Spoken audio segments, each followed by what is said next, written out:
şeydi. Cigara ki. Der DİNE Beradaye. Kızım da büyümüş. Parse kehena.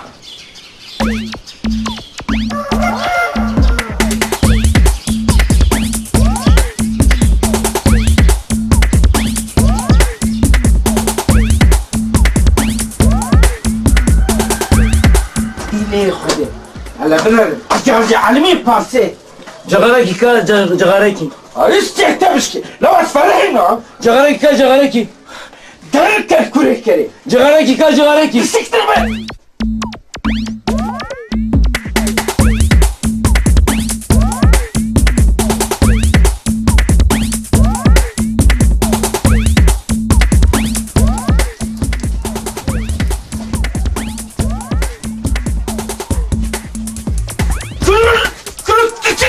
Давайте, покушай!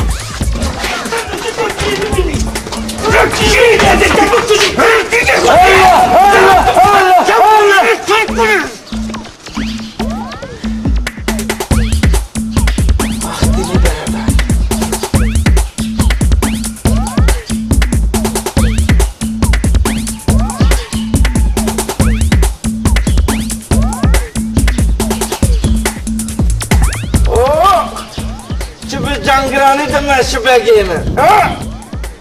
Ru. Ağlamam bir Arap şeyi. Bele mi bir?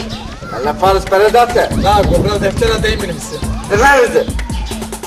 Baz döndü. Dili kutu orta dükkanı miskin. Bakın değil mi?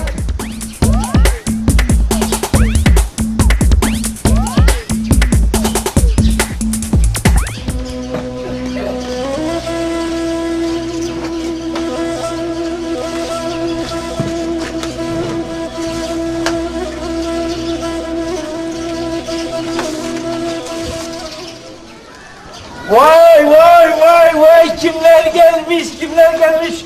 Hoş gelmişsin komandanım başımın gözümün üstünde gelmişsin.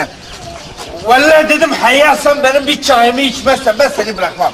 Maile gidersen oraya, hele geç içeri komutanım.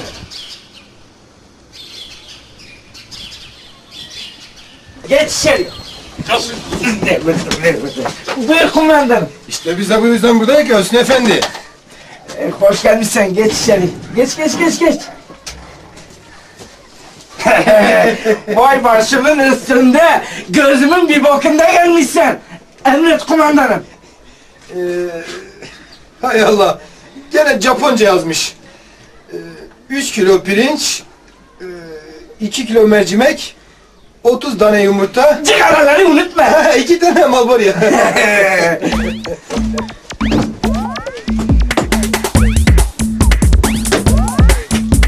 Otur kumandanım, rahatsız olma. Tamam, buraya. Yumurtalar.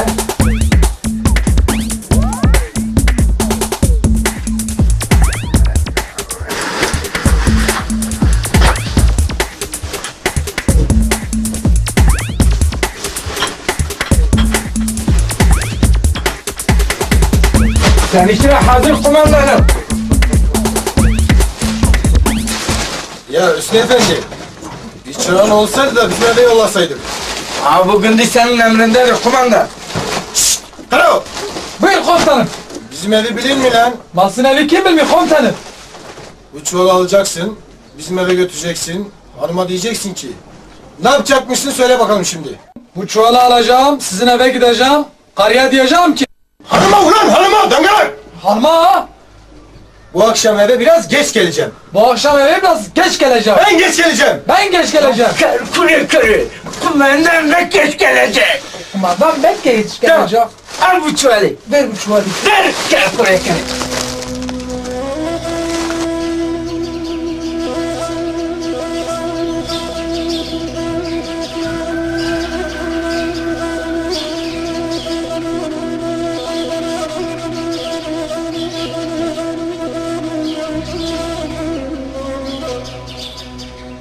Ya bugün diler dilimizi de bilmiyorlar. Hakikaten öyle Hüsnü Efendi. Bunların dili dönmez bizim dilimize. Bunlar dağ türküdürler. O yüzden dönmez dilleri dilimize.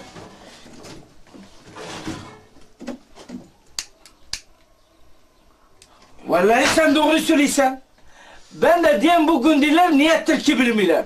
Doğru dağda kalmışlar. O yüzden bilmiyorum.